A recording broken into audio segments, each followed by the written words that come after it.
How does it start? But But it was our wedding day. it was our wedding day. We were getting married and there wasn't a cloud in the sky. No clouds allowed in the sky. Bruno walks in with the mischievous grin. Thunder. You telling this story, you're a mine. I'm sorry, maybe to go on. Why did you go on? He does that with he goes under an arm. Bruno says it looks like rain. Why did he tell her? In doing so, he floods my brain. Umbrella grabbed the umbrella. Married in a hurricane. What a joyous day, but But anyway, we don't talk about Bruno. Bruno. No. Okay, perfect. Hello and welcome back to the Remake Hot Take podcast for our second episode. I'm Marriya Schwarz. I'm Brooke Rees.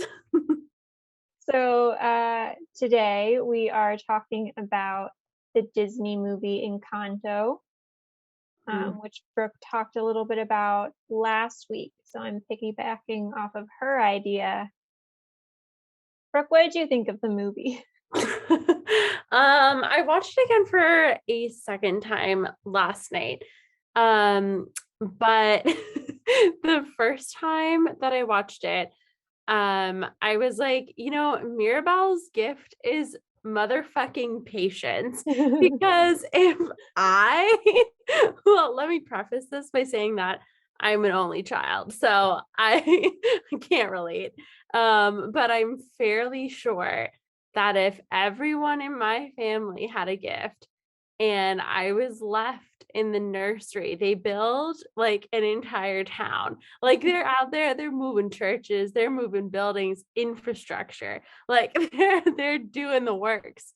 And they're like, Mirabel, you can just stay in the little nursery and You can share sing your to the children. Yeah, they're like built-in babysitter. Fuck you, Mirabel.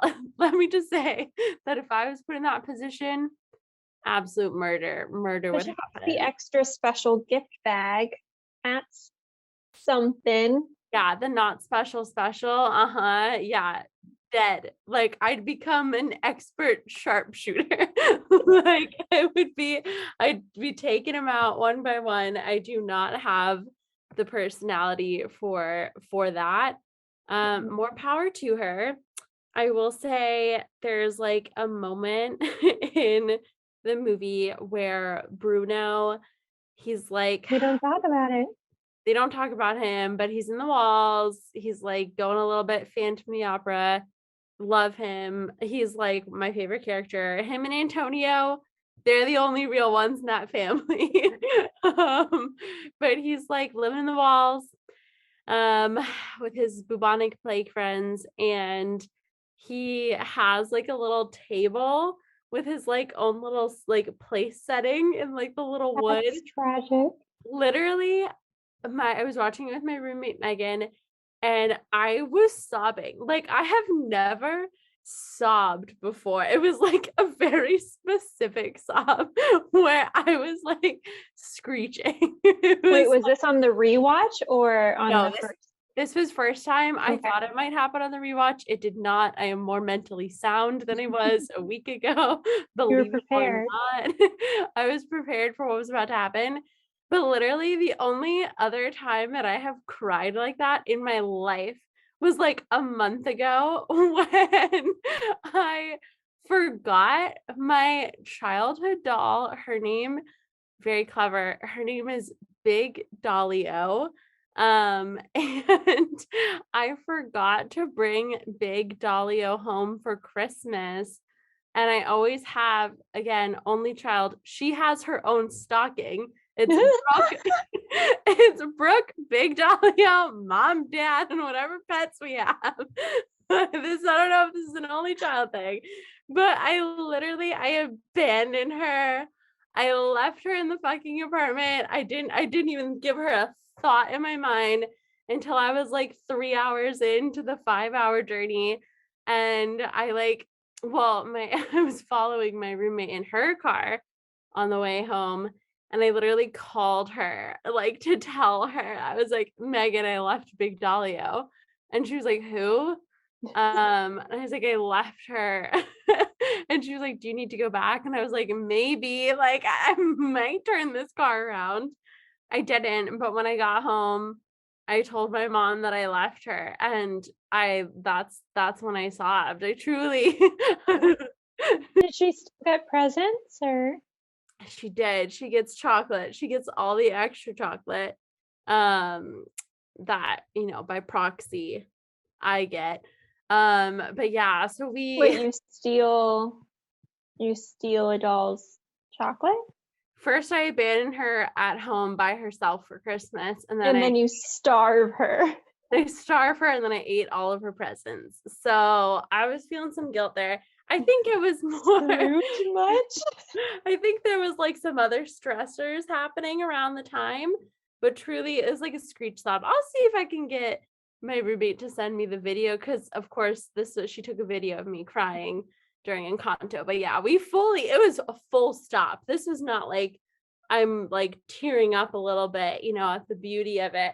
It was like we're pausing, we're letting the neighbors know everything's okay. Like we stopped fully for like it was like a 15-minute intermission. But yeah, the second that I saw that little placemat, absolute, ran and got Big Dalio, apologized to her again. The guilt was coming out. But yeah, the justice for Bruno. May I also point out, someone at Disney has a vendetta against someone named Bruno. Because if you're on the TikTok, there have been a couple of like very popular like songs. Obviously, TikTok's all about the sounds that you use, but like from Disney. And the one like a month or so ago was from Luca, and it was Silencio Bruno. So it was like silence Bruno. There's like Silencio Bruno, Silencio Bruno. Can you still hear it? Nope, just you. So it was like shut the fuck up, Bruno. And then this one is we don't talk about Bruno, which No, but my sister told me that the writers had come up with a list of names, and as soon as Lin-Manuel Miranda saw Bruno, he was like, that's the one. And then he made the song in like a day. I don't know. I'm citing my sister, who I don't know what her sources are, but I trust her. So. I don't know. Whoever wrote that list though, Bruno, count your fucking days, man. Bruno was on there like 7 times. Yeah, it was like Bruno, Bruno, Bruno, Bruno, like George. They actually did it Secret Santa style. Yeah, out of a hat. But yeah, I'm like, they're like, shut up, Bruno. Then they're like, we don't talk about Bruno. So I'm just excited to see what the next iteration in the next hit Disney film is about, how we're not talking about Bruno or Bruno's not talking. Either way, we've heard enough out of the guy. So yeah. But yeah, so my general thoughts were Bruno, tragic, tragic character. I cannot imagine how awful his family is. Everyone's blaming him. Like he's a stand-up guy. Mirabel, yeah, she's cool, whatever. But I want to hear, I want Bruno's story. Like, I want the trauma. Like, I don't care really about anyone else. Him and Antonio, they're the best ones. But yeah, grandma, abuela. I know it's like it's like generational trauma or something is what people are saying. And I guess. But I don't know. I feel like it doesn't excuse some things that she did there. We're all healing a little too quickly for me in the ending. What are we going to tell our therapist if one hug is going to do it? So yeah, those are my general thoughts on it. Made me very angry. And now on the second watch, I'm a little less angry. I'm a little more like knowing all the words to all the songs and like bopping around, trying to find some more meaning in it, but very emotionally charged on that first watch. But what about you? You watched it for the first time just a couple days ago, right? Yeah, I have a lot of feelings. Okay, talk about him. Well, thank you. Thank you for the space to say I so am a freely. psychology degree holder.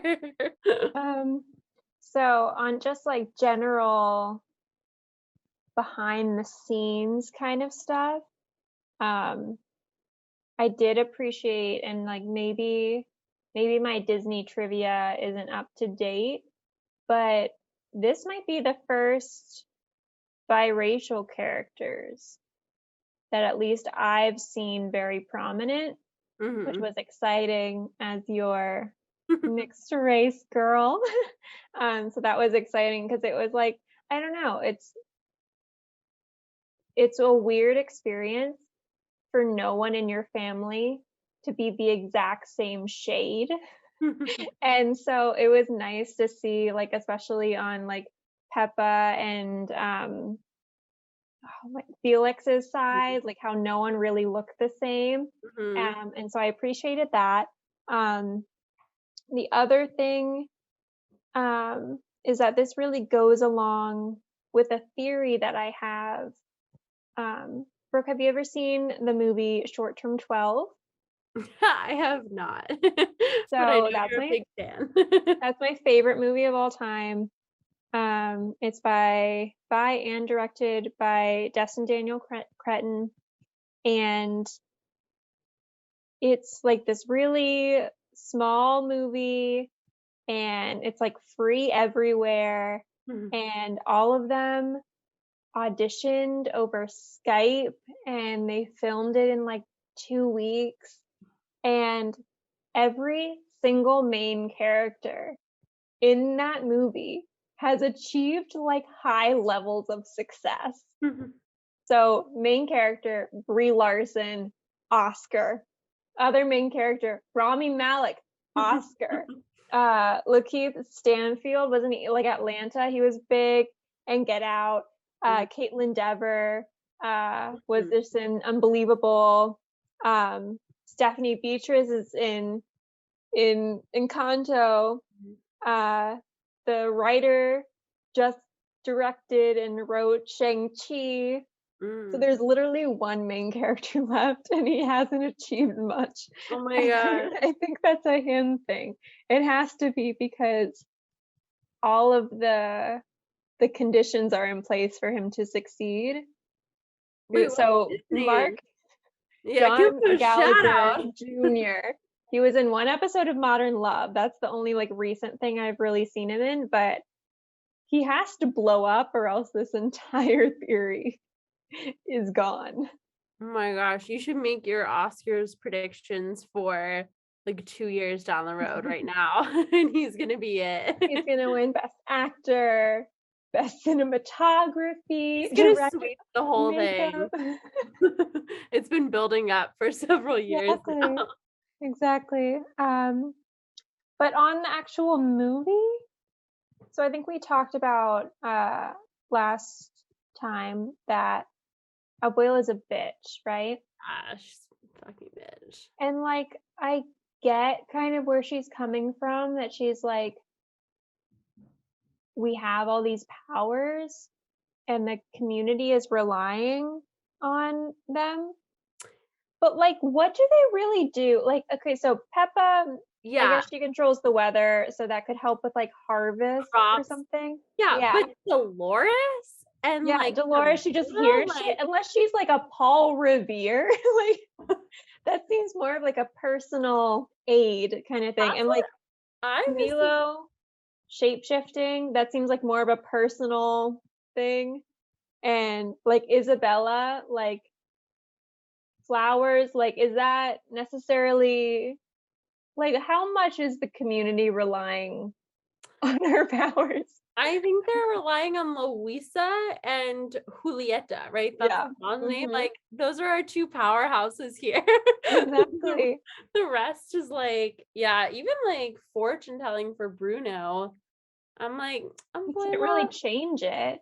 No, I'm I like, guess if he's like, your house is on fire, get the fuck out of there. But if like he says your fish is gonna die, what are you gonna do? Like, you can't really rechart the course.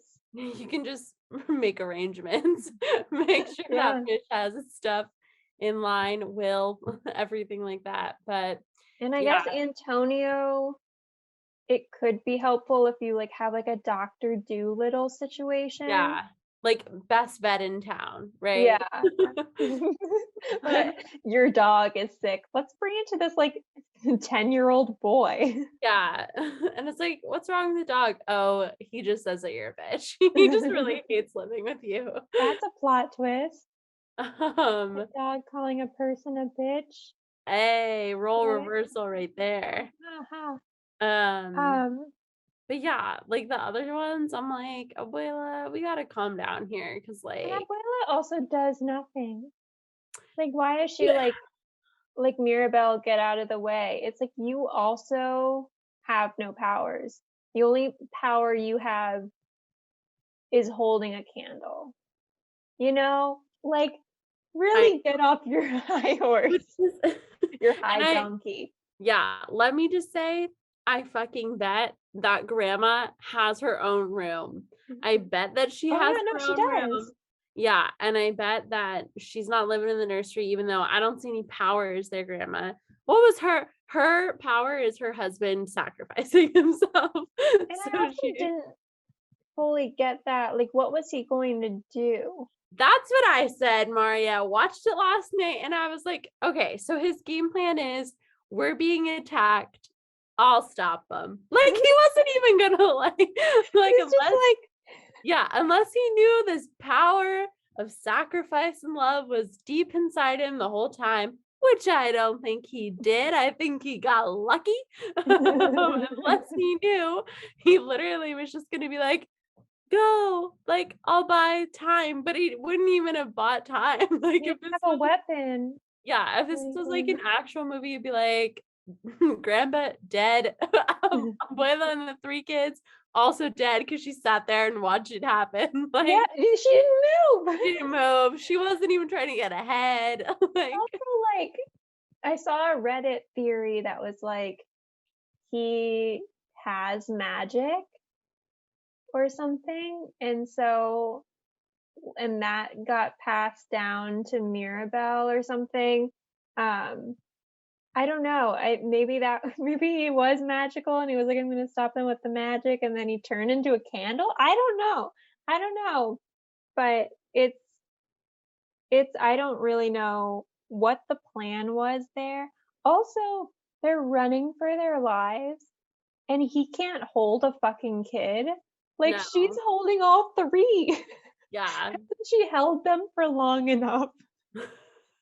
Approximately 9 months, probably a little less because they were triplets. Yeah. But yeah, I don't know. There's some like iffy things happening there, but like, what do you think? So I did a lot of Googling about the theories. So, Mhm. what do you think the ending is supposed to mean? Like, does Mirabel like have a true gift? Is her true gift like there are theories that like she um like either like her gift is family, which like whatever. But that like I guess I like the theory that like she's kind of the next like abuela. Like abuela doesn't have yeah, abuela doesn't have a gift, but she's like the matriarch and she holds the family together, aka like Mhm. fucking destroys it. And Yeah, it's a and bitch I everyone. think Mirabel does that better in, like, all the instances that she is helping, like, with Louisa, like, talking about their powers and, like, Isabella's potential. And so, like, she just does that a lot better. I think she's Yeah. just going to be the leader, and I think it's interesting, like, I didn't really notice that the first time. Abuela and Mirabel are the only ones who seem to be able to talk to the house, or they're the Yeah. only ones who do. And so I feel like that should have been a sign for Abuela to wake up, bitch. Um, but yeah, I don't know. I think she's just gonna be the next Abuela. I don't know. Is she the candle? Like, do we have a candle? I don't know. There's definitely like butterflies or whatever is the symbolic theme of that. And like everyone's talking about the importance of like all of their costumes and they mean like all the different things. What I noticed in the second watch is that like she made her own outfit, like she made her own clothes. She like Mhm. has like a little what is it? A sewing Machine? machine. Yeah. Wow. The word I was looking for was very obvious. Yeah, like she has like a little sewing machine and everything, and she like is making her own like dress and everything. Mhm. And I don't know if there's like a significance there with like the butterflies, but yeah, I don't know. I still would have liked her to like without something like because okay, so like the what the message is supposed to be like, right? Like you're more than like what you can offer to people, right? Like you're Mhm. more than your like gifts and everything, and like teamwork and family and community is what's important. But then they get their gifts back. Yeah. But then Well, they get their gifts back. I don't So know. I mean, I think another side of it is like the realization that I guess like every blessing has its downsides because I think she always saw her family as like these special people who I'm not as special mhm. as, and then she realizes all of the downsides to the gifts, Mhm, that's which true. I have another kind of issue about because, like, obviously, first one we have is Louisa. We've realized that her gift of strength is a burden because she has to, do fucking everything in town because fucking Dolores is just like, I was like, I can hear stuff really well. She's like, oh my God, I could hear her working so hard over there. Louisa, good job single-handedly building the community. And then we know that Isabella is cursed with essentially being perfect all the time. Um, I guess Dolores, I was like, first of all, I was like, was that really hard on her? Like, what she was well, like, I mean, I think maybe she felt she'd like like, she had to adapt to what Abuela wanted, and so she never got to explore the full extent of her gift, like especially in what else can I do? Like it was clear that she had looked up and explored these other plants, but mm-hmm, because they weren't like the beautiful ones that yeah. where she makes flowers and everyone's like, "My angel," and she's like, "No, please don't clap." Like because it wasn't like that, she never thought that she could make something like that. So I think she saw herself as limited. Um, Dolores, in any like scene where everyone's cheering or anything is happening, she clutches her ears. So I think her kind of curse is that she's overstimulated. Yeah. Um, and then I think Camilo and Peppa, their things is that their power makes it very easy to see what your inner feelings are. Like, Mm-hmm, especially Peppa is encouraged to be happy all the time and mm-hmm, not have a cloud. And, like, in the end, she kind of embraces her ability to, like, be happy and be reigning. yeah. And then Camilo, like, whenever he's told anything, his face and his shape shifting gives away whatever he's thinking. Mm-hmm. Um, Antonio, I don't think we have enough information for what's going on with him. Julieta, this is the one that I've been thinking a lot about. The only curse I can think of for this woman is she can't poison people. That's true. Yeah, she had great ambitions. Like, do we know that she actually loves her husband, or has she been trying to knock him off for years, but every single time it just heals his bee stings? Yeah, true. She's actually a beekeeper. She's really been trying to off him, but yeah, I guess on the second watch I did notice that at first I was like, I guess I don't like that, like, I guess their relationships get better with like Mirabel going through like for her sisters especially. Like it doesn't seem like she has that much of a strained relationship with like her cousins or anything. But with Mhm. her sisters, it definitely seems like they're not as close, and she and like Isabella definitely have like a strained relationship. I I don't know. think her and Luisa are pretty close Yeah. because in her song, like she spends the entire thing trying to protect Mirabel, and then there's that moment when all the boulders are coming down and Mirabel kind of tries to help, but there's like Mhm. nothing else she can do but watch her sister kind of suffer. And I think what was really interesting with um, Issa is that in her song, the line of how far do these roots go down? I think that's like kind of captures the first time that siblings are talking about shared like family trauma, where it's like, oh shit, we're both fucked up. Maybe it's not us, you know? Um, but I don't know. Yeah, I kind of wish she got some kind of power. Man, thank God they made her a little doorknob.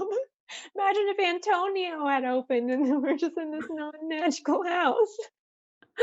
I know.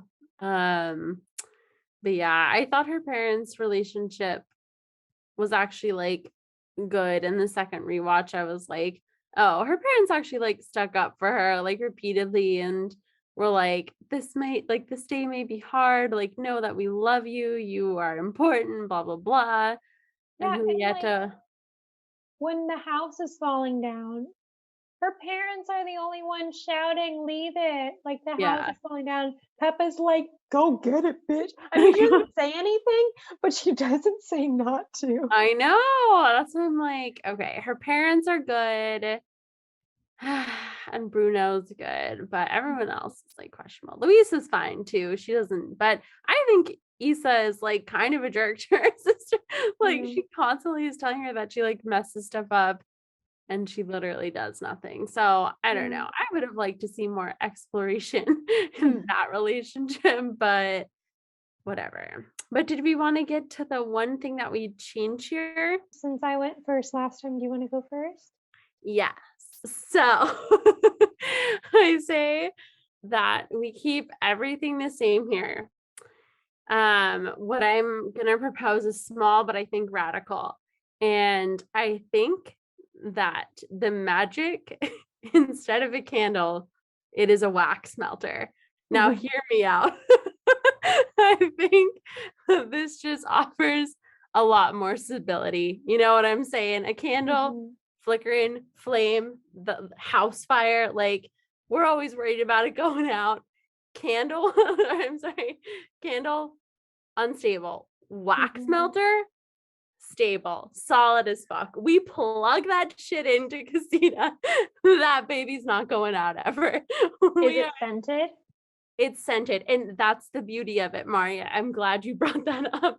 So we can also throw in different scents in there, how we're feeling, the mood. You know, abuelo's sacrifice, is it like cinnamon scented today?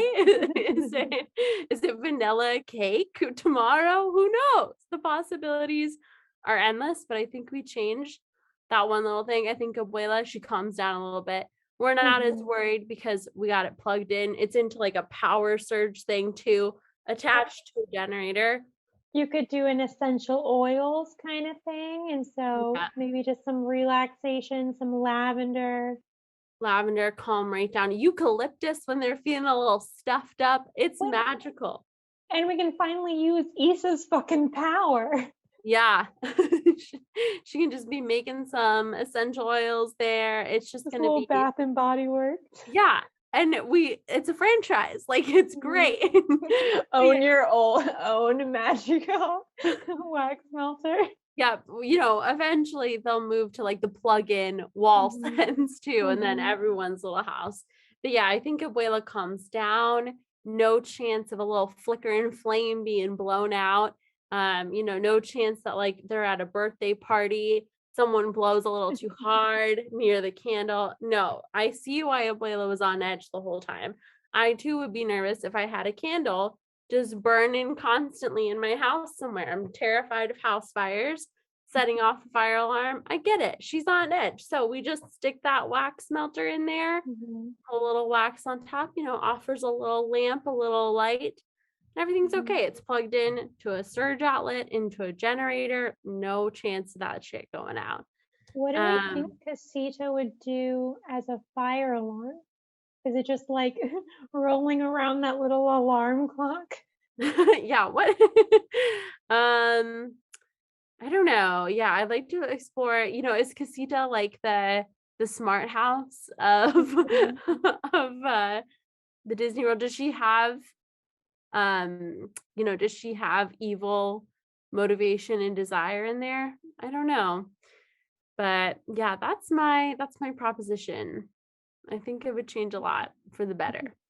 Definitely, definitely. Fire safety is important. And I don't think they touch on that enough in a children's, we could have done a stop, drop, and roll Mhm. kind of scenario, but because they're like, we got Peppa, she can just like rain. Like we have our little sprinkler. Yeah.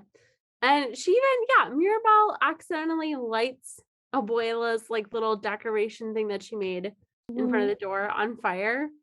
And that's because she wasn't taught growing up. You Yeah, don't do those kind of things with a little wax melter on top of yeah. your Not all candles are made equal. no. But yeah, that's my one change for this Mhm. film. And it Mhm. changes the course of history. But what about you, Marty? What's your proposition? So, hi, Brooke. So I think the beauty of this film is the diversity, right? I'm really excited that we have such a diverse film and we have, language and it doesn't all need to be translated. Like you don't need to know everything. And I like that amount of culture and not saying that everything has to be geared towards me. Um, but Brooke, I'm sure you can kind of relate. Um, I felt a little bit of a disconnect because I don't live in a house. And so, statistics show that 20% of America lives in apartments. Mhm. Mhm. So, to get that little like 20% over even more, I would turn the casita into an apartamento. And Like it. and I think that would be really fun because you just have one magical floor. And I think that adds a little more, you know, suspense into the thing. Like, is Mirabel gonna kill the magic? Is Abuela gonna kill the magic? Or is it the downstairs neighbor who's tired of hearing the fucking floorboards move? Like, if Mhm. I lived under that house, you know how fast I would like lick my fingers and just ignite, just destroy that fucking candle? How loud do you think that house is?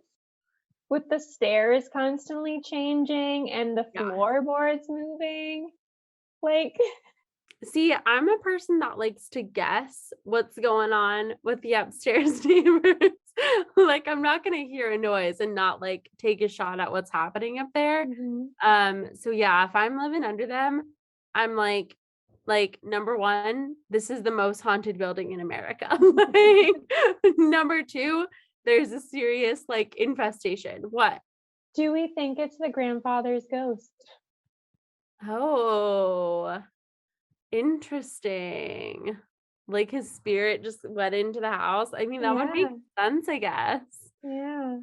Um, I don't really like that. Grandpa Grandpa has seen me naked in the bathroom. Like, where did Casita's powers stop? Is Well, there privacy? it seems like Casita's powers stop in the individual rooms. That's true, but Mirabel, no fucking privacy. So Grandpa's seeing all her bits, and I don't like that. um, but which is like probably why it was fine because it was the nursery. It was just like for little Mhm. kids, but now poor Mirabel, she's been She's a exposed. woman.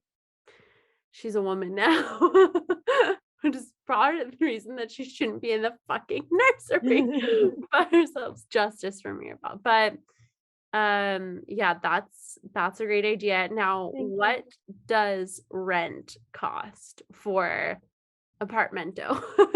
And is Oh, there in-house washer dryer? Because I did not see one. I did not see a single one in Miss Casita there. So does that change? well, I'm wondering maybe because, the town, we've kind of established that the powers don't do much for the community. So maybe it's just the powers can house the community. So maybe the entire fucking town just lives in there.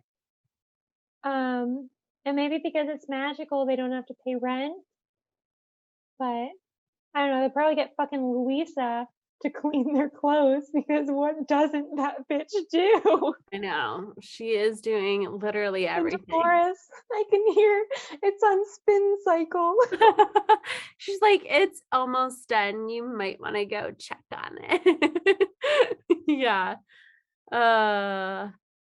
But I like it.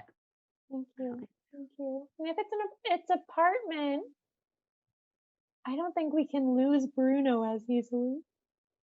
Oh, you'd be surprised. The first year that I lived in this apartment, there was something living in our walls. I was just talking about this with my roommate the other day. I was to the point where I was like, I miss the thing living in our walls. We haven't heard it for like several months to a year now. But I would hypothesize that it was something large, so not mice, but maybe like squirrels or like a skunk even can get up into those walls. But yeah, we would just like we would just be sitting there and we could hear it move, and it was like hitting the drywall, and it was like all the sounds of like the drywall like crumbling, and you could hear it like go from like wall to wall in the apartment. And at one point I thought it was a human. So it was That's either terrifying. I hate those stories of like someone being in the attic. Or have you seen mhm. that thing where it's like the medicine cabinet is actually like a door Door, hidden in yeah. space? What movie is that? It's like, I think it was like an actual person where she was complaining that there was a person coming through her medicine cabinet, and she wrote a bunch of like letters to the landlord, and they're like, this bitch is crazy. And then I think she was murdered. oh my God. I think Yeah. they made a movie out of it. I think it's a So movie I feel too. like it was in Chicago or something. Ugh, that's But horrifying. yeah. Lesson learned, don't have medications. Don't keep your toothbrush elsewhere. Or if you have a man in the wall, have it be Bruno. He's fun. He has his own television, his own entertainment. He's nice to have around. That's true. Although, even if Bruno came out of my walls, I'd be asking some questions. I would be alarmed. Once we got to know each other, then I'd be like, Mhm. okay, that's all right. We all have bad families, but on initial encounter, I'd be terrified. Okay. I feel like that's healthy. It's fair. This year I'm just really trying to work on setting boundaries. So I'm really proud of myself for saying that if someone came out of my walls, I'd ask a few questions first, and then I'd let them live. New Year's resolution.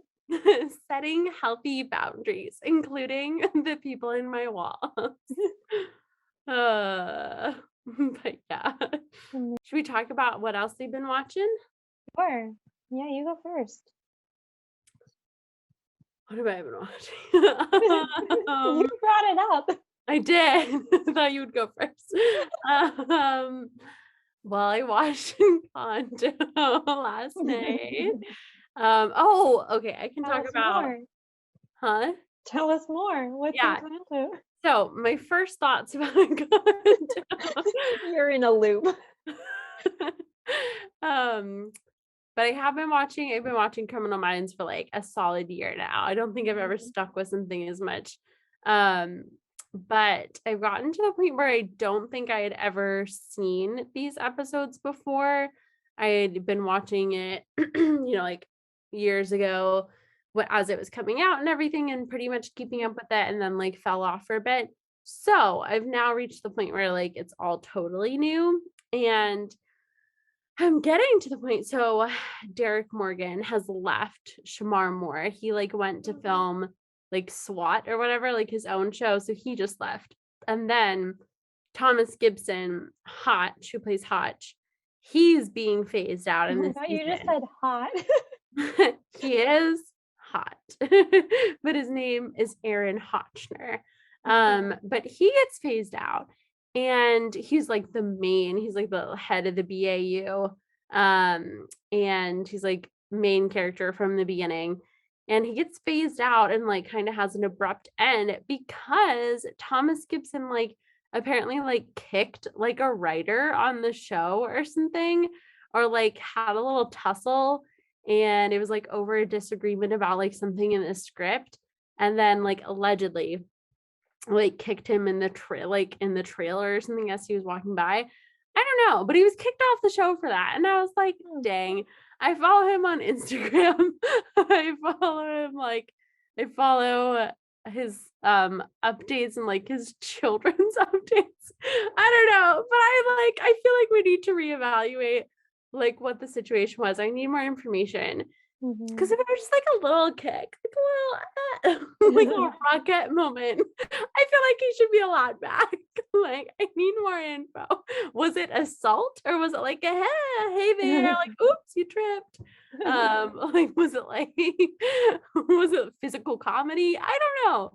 But he was such a good character. Like I was so sad. So he's being phased out, but there's a character, Luke Alves, who I'd never seen before. He's the new guy, and he is very attractive. I'm like, oh hell yeah. So that's been fun. So that's a win. So it's a win. It's a As win. long as he keeps his legs down, it should be Legs smooth sailing. Yeah, firmly on the ground, firmly planted. The show is like over. They stopped at season 15, I'm pretty sure. But yeah, so I've been watching Criminal Minds, been watching Lost, which I talked about, I think. Still going on the episodes there. Oh, what did I watch? So it was my roommate is a triplet. Her sister Courtney, one of her siblings, her sister Courtney, lives like 2.5 hours away from us. And we went there this past weekend to celebrate their birthdays, which are today. Happy birthday. Megan Courtney Austin. But we watched Pride and Prejudice, which is amazing. Let me say the correct one, the Keira Knightley. Yes. Sorry, Maggie. Sorry, Maggie. We're not gonna watch. Yeah, we're not gonna watch a series. This is about the one with the hand. You want the hand flex, which according to Twitter allegedly was improvised. It was big news for the Pride and Prejudice language. I know. I just flexing hands. But yeah, so watch Pride and Prejudice. And I will say, so Courtney is in an actual house. She just hasn't bought a house, has an actual house. And her TV is about like, it is Casita actually. Yes, that is what I wanted to get to. But no, her TV is like 15 times the size of the TV that we have in our living room. And let me tell you, Keira Knightley and Mr. Darcy, I can't remember the actor's name, but he's in Succession and everyone loves him there too. But Mr. Darcy and Lizzie, they're looking beautiful. They're looking gorgeous in the like huge screen. What happened to your voice? They're looking gorgeous. Oh my god, I can't even imagine. They're just so beautiful. It shocked you into what? New York? Yeah, it slapped me into a vaguely Bronx accent. I was overcome. But yeah, just so beautiful. And we watched, what was it, Sinister? Because Megan really likes scary movies, so we watched that as well. And I'm not a very good scary movie watcher because Megan was like, she like just had like some realization or something. And so she like loudly gasped and she was like, and I was like, the killer's in the house. I was like, what? And so I was ready to Be in the fight. walls. He was in the walls. Bruno was coming Oh, out. wait, I wait, was wait. This is at the casita, so you're safe there. safe. But something I was like, danger is here because like Megan just talked and my phone was like on the blanket on the couch and I dove underneath the covers and my phone became a projectile and it literally hit Megan square in the square in the forehead and she literally had marks like it started swelling. I was worried about like a traumatic brain injury. I was like, I've killed her. um, but it started swelling and she literally got like bumps in the shape of my iPhone 13 camera. I was like, Can you sue Sinister for? yes. And we are in the process. So I can't talk too much about it, but we do have the lawyers lined up and ready. Okay. But yeah, that's what I've been watching. What about you, Marriya? So I'm still going strong with my Brendan Fraser watch list. Mm-hmm.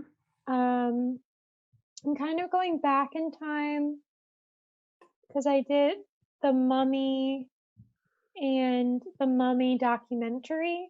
Oh. Kind of boring as hell, but but then HBO Max put on School Ties, which was 1992. So I went back and saw Baby Brendan. Oh my god, that film. Have you seen School Ties? Mm-mm. It's a fantastic film. Brendan Fraser plays this Jewish kid from Scranton, Pennsylvania, Okay. pre-office. Pre-office. Very free. What puts Scranton on the map? And basically he goes to this new school. I want to say like Boston or something, and everyone there is like Catholic, and so we have Oh to wait, try have to I seen this movie? Wait. maybe. Yes, I have. Yes, I think It so. I has think Matt Damon yes, and Ben I Affleck. have seen this movie. And I won't say too much, but Does someone die? Don't they kill themselves? no, what? That's Dead Poet That's Society. Good Will, yeah, Good Will Hunting. That's dead. No, but I have seen this. There's like a trial. Do they do like a trial thing? No. What movie? I like that every time And you're so confident about it too. I'm, I'm like, wait, I've definitely seen this. Does a rich man make a Jurassic Park? Is there a shark attack? I've definitely seen this movie. No, that I feel like you would remember the iconic scene. To quote a No, letter. I've seen this movie. I've seen this movie. Are we sure? Yes, I've Googled. I watched it for a class. Yeah, there's like it's like the kids have like a trial about whether or not he actually did. Oh yeah, but not like a trial. Not a trial, but like a trial if he cheated on a test. But the iconic scene in that, why you're mentioning the fucking trial, when Brendan Fraser and Matt Damon fight naked in a shower. I do not remember that. The trial. Listen, I'm very law oriented. I don't remember that part, but I was like, yep, 12 angry Catholic men. Yeah, no, and I to quote a Letterboxd review I saw, it said, "Must a film be good?